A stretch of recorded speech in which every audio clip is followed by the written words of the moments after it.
Yang kedua ada kuadran karyawan, di mana karyawan ini pastinya bekerja untuk orang lain, biasanya di perusahaan. Dan untuk meraih kesuksesan, karyawan ini harus memilih tempat kerja yang terbaik. Nah, saya bisa ambil contoh, yaitu di Silicon Valley, orang-orang yang kerja di perusahaan teknologi di sana, mereka gajinya miliaran per tahun. Contohnya data scientist, software engineers, UI UX designer, mereka digaji tinggi. Kemudian yang ketiga yaitu kuadran business owners, yang mana kita semua tahu ada pebisnis dari luar negeri dan Indonesia, contohnya Bapak Khairul Tanjung di Indonesia yang masuk dalam orang terkaya di Indonesia. Kemudian siapa sih yang nggak kenal Elon Musk, orang terkaya di dunia, walaupun sekarang sudah digantikan oleh CEO-nya LV ya kalau nggak salah.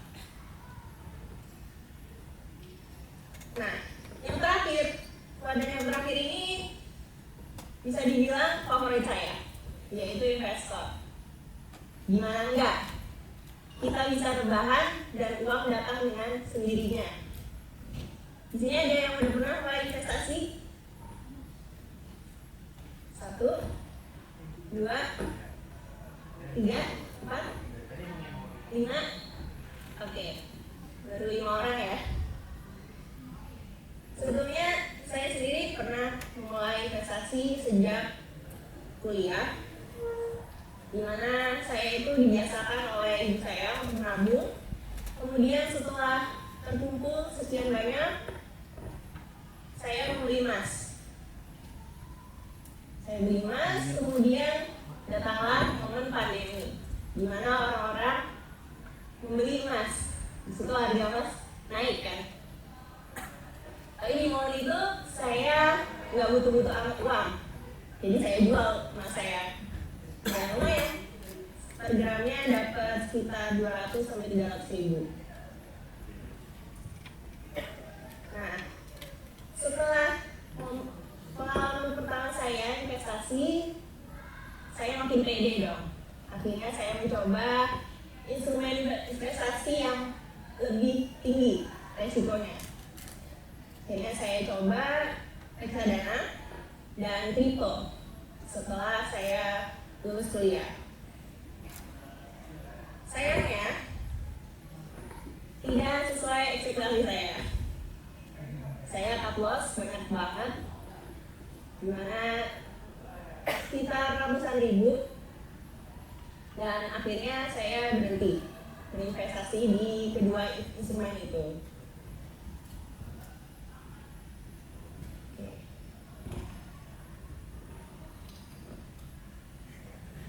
Pasti teman-teman pengen seperti orang ini, rebahan dan punya uang yang banyak. Saya juga pengen. Tapi sayangnya orang-orang ini, sayangnya beberapa orang di Indonesia itu belum tahu caranya, belum tahu. Seperti tadi yang baca buku Robert Kiyosaki masih sedikit banget.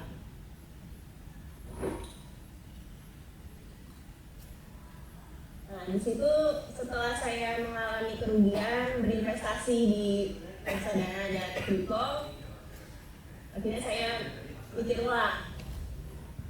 Waduh, berarti saya belum bisa nih bikin uang kerja untuk saya. Karena sekalipun saya taruh uang saya di instrumen tersebut, untungnya sedikit banget, dan sekalinya rugi itu banyak banget. Lalu saya ditelepon oleh salah satu mentor saya. Beliau cerita pernah bertemu dengan Raffi Ahmad. Karena waktu itu ada pembukaan salah satu kafe di Jakarta Selatan. Dia cerita seorang Raffi Ahmad ini hustling banget. yang tahu teman-teman mungkin ada yang belum tahu Hasum itu apa. Hasum itu ketika apa ya, mirip-mirip workaholic, jadwalnya padat banget. Padahal kita tahu dia ini Sultan Andara gitu, uangnya banyak. Nah di situ saya tertawa, dia aja yang seorang sultan gitu, dia aja masih kerja keras, masa kita pengen rebahan?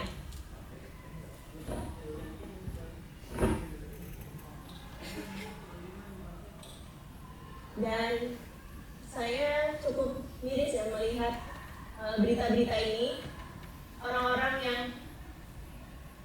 ingin cepat kaya dan pengen kaya instan gitu.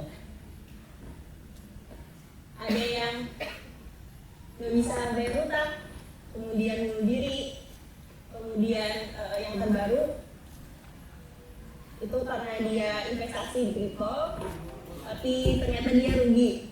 Dan ternyata setelah diusut lebih dalam, dia itu investasi kripto pakai pinjol, jadi bukan pakai uang dingin. Yang mana sebetulnya saya juga baru tahu bahwa ketika kita investasi, kita harus punya dana darurat sekitar 9-12 kali pengeluaran kita per bulan. Tentu berita-berita seperti ini membuat kita mikir lagi gitu. Apalagi yang ini, yang di atas, robot trading sampai triliunan, banyak banget bentuknya, dan seperti judi online juga, slot. Dan yang di sini teman-teman mungkin masih ingat Dimas Kanjeng, yang mana masyarakat kita itu masih percaya dengan hal-hal seperti itu. Padahal ini sendiri penipuan berkedok spiritual. Nah, terus gimana dong? Kita pengen rebahan, tapi kita juga pengen punya banyak uang. Terus kita mulai dari mana? Apalagi sekarang saya dengar bahwa untuk kita kerja aja itu untuk orang-orang yang suka pinjol ya, teman-teman di sini ada yang suka pakai pinjol, kayaknya itu aib sih.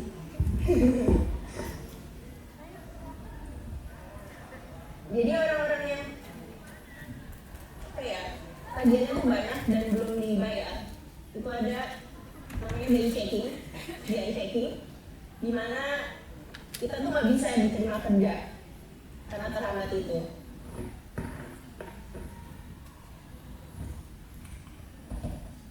Nah, jadi solusinya gimana dong?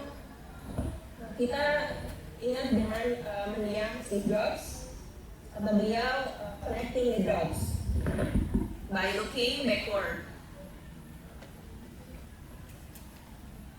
Kalau saya flashback ke pengalaman-pengalaman saya di masa lalu, ada suatu momen di mana saya memberanikan diri keluar dari zona nyaman saya. Yang sebelah kiri ini foto ketika saya kampanye calon ketua OSIS. Waktu itu SMP saya, kelas 7 SMP saya terkenal orang yang pendiam, nerd, anak olimpiade, matematika pula. Jadi bisa kebayang gimana nerdnya. Dan saya bahkan gak berani ngomong di depan kelas. Tapi kelas 8 saya memberanikan diri untuk mendaftar. Waktu itu ada pendaftaran calon ketua OSIS. Awalnya deg-degan pastinya, karena itu benar-benar pengalaman yang turning point banget dalam hidup saya. Tapi sampai saat ini saya nggak pernah menyesali keputusan tersebut.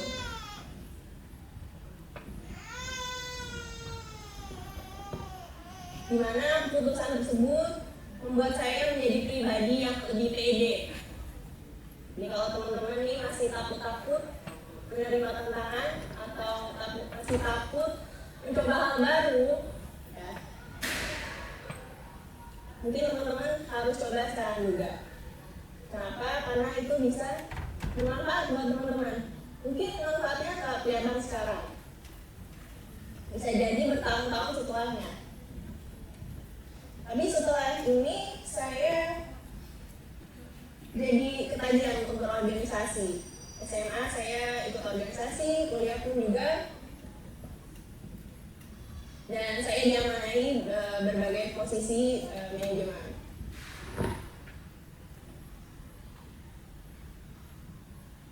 Dan gak cuma itu, setelah saya lulus SMA, kuliah, saya ditawari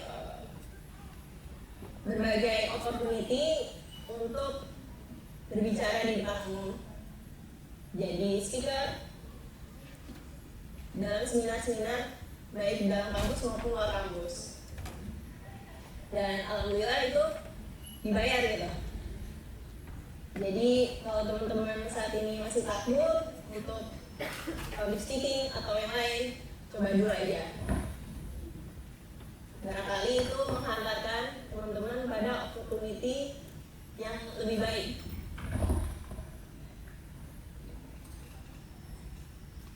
Selanjutnya, sebelumnya saya pernah mengikuti course dari Stanford.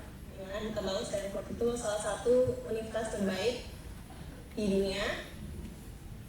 Saya ikut course online di sana, di mana saya bertemu dengan banyak sekali orang-orang yang cukup berpengalaman. Yang sebelah kiri ini Mr. Pramod, beliau bekerja di Australia dan pengalamannya lebih dari 15 tahun. Kemudian Mr. Purnachan dari Nepal, beliau juga pengalamannya lebih dari 20 tahun. Yang mana di course ini benar-benar beda daripada course yang lain yang pernah saya ikuti, bahwa di sini kita harus mengajak orang lain dan membentuk tim. Dimana banyak banget orang yang lebih pro daripada saya, tapi saya memberanikan diri untuk mengajak mereka berdua, karena kalau yang bawah ini benar-benar master dalam hal finance, dan yang samping saya ini berpengalaman dalam teknologi.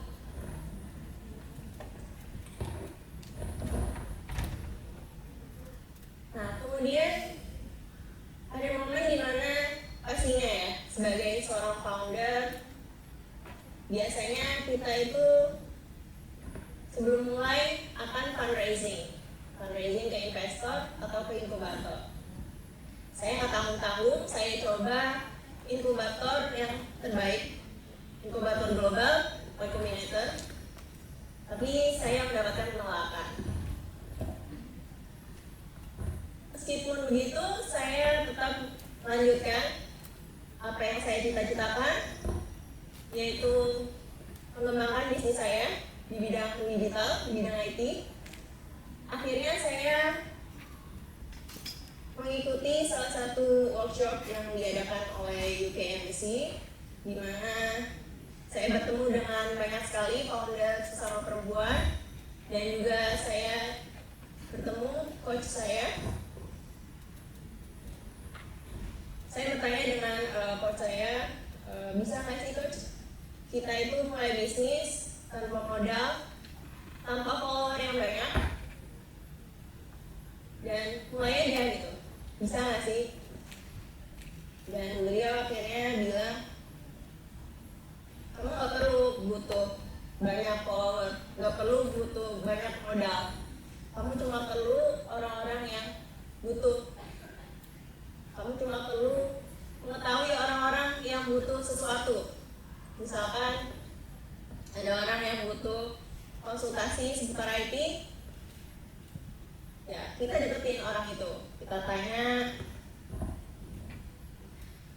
dan dari situ saya mulai melakukan konten marketing. Di sini saya bikin konten sendiri, semuanya dari mulai planning, editing, sampai saya upload ini saya sendiri yang buat. Dan alhamdulillah setelah beberapa waktu klien berdatangan muncul.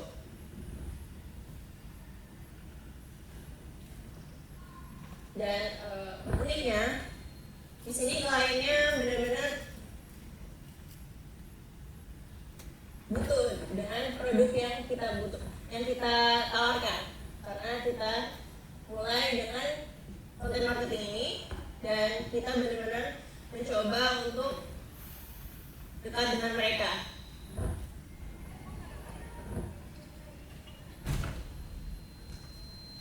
Dan dari sini saya juga sempat kaget ya, karena beberapa waktu setelahnya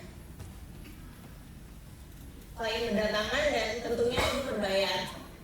Dan tentunya mereka mau bayar sesuai deal yang sudah kita berikan.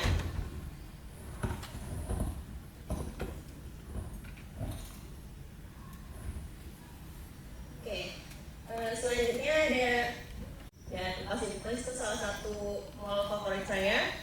Dan ketika saya tahu saya kerja di situ, saya senang banget.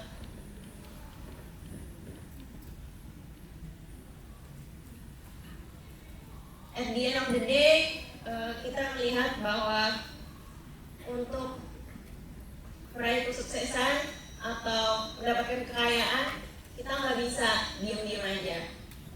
Kita nggak bisa santai-santai aja. Kita harus berusaha mendapatkan itu. Kalau moto saya, if you want it, go get it. Karena seorang atlet pun ya, dia punya otot yang besar gitu.